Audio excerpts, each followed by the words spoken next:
May umagang mabasa sa bubong ng jeep, patak pumipitik sa metal. Payong nakasara, mabigat sa bise, gamihan humahalik sa mukha.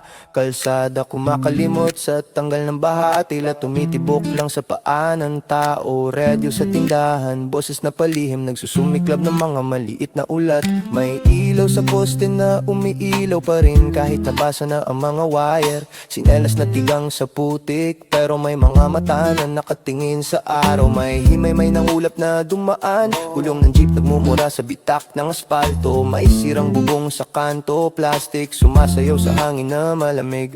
Nakita ko ang mga lalaking may nota, mga papeles na bumubuo ng linya. Isang pirasong papel, isang susi, isang kamay na naglilipat ng tanikala ng ilaw. Shot sila nagpapalit kamay sa istasyon ng tubig na umaalab sa ilaw. Mga turbine humihipa rin sa ilalim ng lupa, kumakanta ng tahimik na pag-ikot. May anino ng konstruksyon sa gilid ng ilog, kumakapit